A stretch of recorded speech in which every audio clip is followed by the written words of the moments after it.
26 na? Ewan ko lang. Hindi ko na naano yung ano, page. Bayad akong wifi. Due date ngayon. Bayad na ako sa Gcash. Oh, pahati pala ako sa wifi. Hindi. Ha? Nakabayad na ako. Anak, bayad ka na? Oh, sa sunod, pagka ano, hati tayo sa wifi. Ano na ako. Share ako. Kasi nakiki-wifi ako dito. Okay lang naman yan. Ha? Hindi. Hati Okay lang tayo. naman to. Ano, mga ano, Kalingap, kay Bal Santos Matubang, shoutout kay Ate Edna Vlogs, kay Kalingap Rab, kay Rab Matubang, Rab Matubang tuloy, kay Jack Matubang, shoutout sa family nyo, sa buong family, shoutout. Ano? Narinig yun, makikiyate ako wifi. Pag kumayag, pag hindi naman, okay. Hindi kasi nakikiano ko rito. May kita naman ako sa YouTube eh. Okay lang. Pagkano. Kasi syempre kinakalat ka dyan si Reyna sa pagsosolicit nyo. Ano kayo ngayon? Rowy name. Wala na. Topic na kayo ng buong Kalingap. Sabi ko sa inyo, suportado ako ng Kalingap eh. O kita nyo? Pinasok nyo HC, pinasok ko rin kayo. Sabi ko sa inyo eh. Ano ngayon? Dinadamay na si Reyna. Nakakaladkad na yan. Galing kong gumawa ng topic, no? Galing natin gumawa ng issue, no? Dahil sa pinasok nyo HC, ang galing gumawa ni Yen. Ayan, pagka nagkagulo ngayon, kasalanan ni Yen Vasquez. Bakit niya pinakailaman ng HC? At syempre, nakita ko, hindi naman napapayag ng ganun-ganun lang. Napasukin nyo ang Kalingap. Kaladkad nyo ang pangalan ni Reyna. O ano ngayon? Damay na. Damay na ang beneficiary ninyo. O ngayon, si Sangkay, Bopil, pati Direk Nuelsa, Bal Santos, Kapitana Nay Heights. Wala na. Nakikireyna na. Kakaladkad na yan. Sisikat ka na, di ba? Yan ang gusto mo, Yen Vasquez. At pinalalabas naman, may sabuatan tayo para pumasok ako sa Kalingap para bigyan kayo ng content. Naku po, malabo yun. Ang Kalingap at Kalingap, ano yan eh. Wala nang katapusang ano yan hanggat tayo yung tumigil. Kayo, hindi naman kayo titigil eh. At hindi rin naman kayo namin kayo titigilan. Content namin kayo. Pagalingan na lang. Siraan tayo. Kung may sisirain kayo sa amin, siraan nyo kami eh. Wala naman kayong wala naman kami magagawa eh. Gusto nyo manira eh. Edi manira kayo at kami gaganti lang naman. Sasagot lang naman sa mga paninirang gagawin nyo. Ano ngayon? Mababalahura na. Ngayon, eto, tanungin ko kayo ngayon. Dahil kinakaladkad nyo ang pangalan ni Reyna sa social media, paano ang pamilya ni Reyna? Nakakaladkad ang pangalan nila. Dahil sa katarantaduhan ninyong mga anti-Kalingap kayo, kayong mga Reyna's community kayo, gusto nyo kayo sa bata at suportado ako. Hindi ko lang ma-reactionan ngayon si Kuya Bal bukas pag nag-live ako, baka yung live ni Kuya Bal kanina tungkol sa pagsusolicit ninyo, baka ko bukas, baka gawin kong topic yan bukas.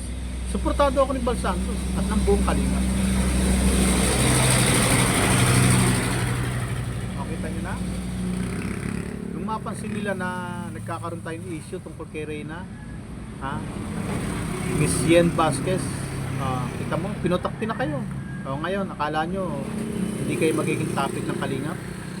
Kayo, itinatopic nyo kang Kalingap Ngayon, ayaw yung tumigil sa pagtatapik sa Kalingap. Ngayon, si Reyna naman itatapik namin. At humanda kayo. Tingnan natin kung saan tatagal to. Kung tatagal, kung saan nahantong ito. Di ba? Kinaladkad nyo ang pangalan ni Reyna sa social media laban sa Kalingap. Ngayon, ayan na. Palawigin natin ito labanan. Di maganda to. Reyna's community laban sa Kalingap community. Beneficiary ng Kalingap, winakwak ng anti-Kalingap, at ngayon sila pa ang matatapang. Tinanggalan nyo ng custody si Melanie. Alam mo, sa totoo lang, ito ibubulgar ko sa inyo mga mga Reyna's community.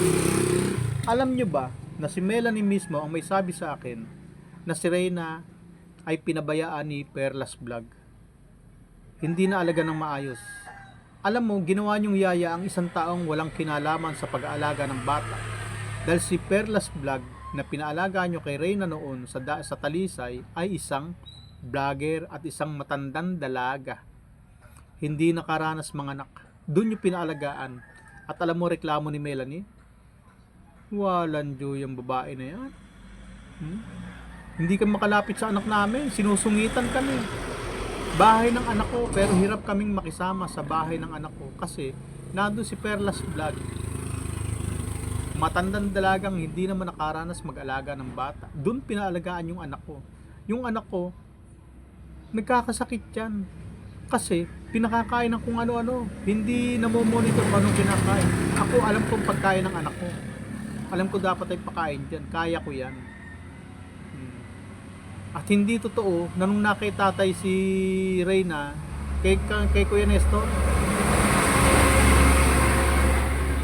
at lumalabas sa vlog na hindi raw inaalagaan ni Mela ni si Reyna. Alam nyo ba? Alam nyo ba yon?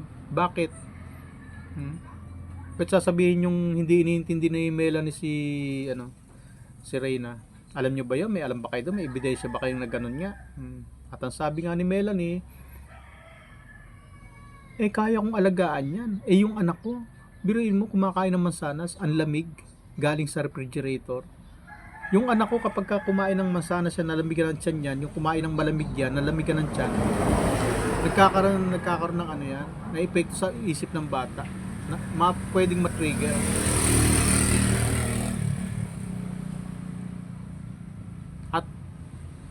Lumalabas na gusto talaga ni Melanie. Di ba may usapan pa nga nun? Natatayuan niya lang ng kwarto. Kasi nga ayaw ni Melanie na ilayo sa kanya anak niya. Gusto niya alagaan doon. Ano ginawa nyo? Reyna's community. Reyna's best team ever. Pinilit nyo na patirahin si Reyna sa Talisay dahil ang bahay ay maaabandona. Pwedeng kapitan ng agiw. Pwedeng mabulok ang bahay kapag walang nakatira.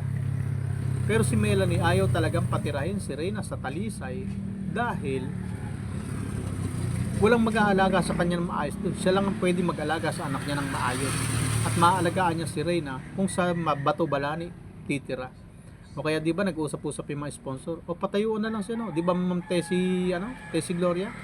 Ang sabi ng mga ibang sponsor, patayuan na lang ng sariling kwarto si Reyna. Kasi baka alam niyo na,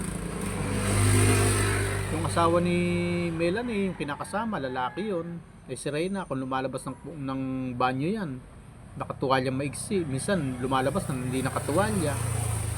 Ngayon, di ba, may mga usapan kayong ganyan. At alam ko yan.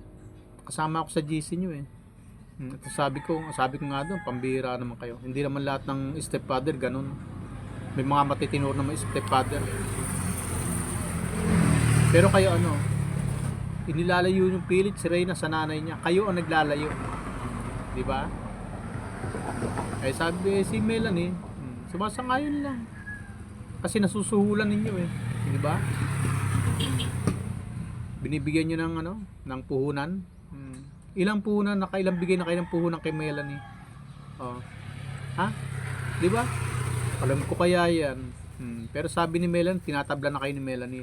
Sabi ni Melanie, kahit mawala na kayong mga sponsor kayo, kaya kong alagaan ang anak ko. Kaya lang dito sa Bato Balani. Kaya darating ang panahon, matatanggal sa custody ninyong mga buwak-buwak kayo sa Reyna. At kahit ano man ang mangyari kay Reyna, gumaling yan man yan o hindi, darating ang panahon, aalagaan ni Melanie yan. At kayo, may iwan kayo mga buwak-buwak kayo. Gusto nyo? Gusto nyo dumating na yung panahon na yun? Malapit na. Malapit na dumating ang panahon at magkakawatak-watak kayo mga wakwak. Nasabi ko sa inyo. Si Reyna ay malapit nang mawala sa poder ninyo. Dahil wala namang nangyayari, hindi naman gumagaling. Pinasosolicit nyo lang. At sino nakikinabang? Ayan. Alam mo ba kaya hinuhold nyo yung pera nyo? Alam nyo ba kaya ang dahilan kaya hinuhold nyo yung pera na nasosolicit nyo kay Reyna? Para pang bongga sa birthday, panlaban sa kalingap, At paano kung hindi mangyari yun? Paano mag-iba ihit ng panahon? Bigla kayo nawala sa inyo si Reyna, sa custody nyo kinuha ni Melanie. Tiba-tiba kayo. Siyempre, hindi nyo ibabalik yung pera kay Reyna. Ngayon nga lang, hindi makatikin ng pera si Reyna eh. Diba, mga aswang. Mga wakwak kayo, mga aswang kayo. Kahit medyo patagal-tagal natin to. Ano? Ian Vasquez. Kaya ba nga na ba? Ruining? Pati yung pera kay Kalinga Prab, binahabol ninyo. Nandito ka man, Ian Vasquez ba't hindi ka magdala ng resibo? Yung paghahabol nyo na, paninira na lang sa tao yun eh. Kung talagang may nahabol kayo, kunin nyo ng personal. Hindi yung maninira kay social media. Sisiraan nyo yung tao na hawak ng pera. Paano naman kung wala? O paano naman kung naibigay na pala? Paano naman kung may naging ibang usapan na? Kayo bumabase lang kasi sa chismis kasi. Kaya nga sabi ni Bal Santos, pumunta kayo ng diet, magdala kayo ng resibo. Bibigay sa inyo yan. Kalit-lit na pera niya, wala pang 200,000. Si Kalinga Prab, milyonaryo na yun. May kita naman sa YouTube yan. Babalik sa inyo yan. Basta magdala kayo ng mga dokumento, mga ebidensya nyo na may pera nga kayo kay Reyna babawiin. May mga pera nga si Reyna na babawiin sa Kalingap. Gawin ninyo. Huwag kayong puro daldal. Huwag kayong puro paninira. Yun na lang. Bye-bye mga Kalingap.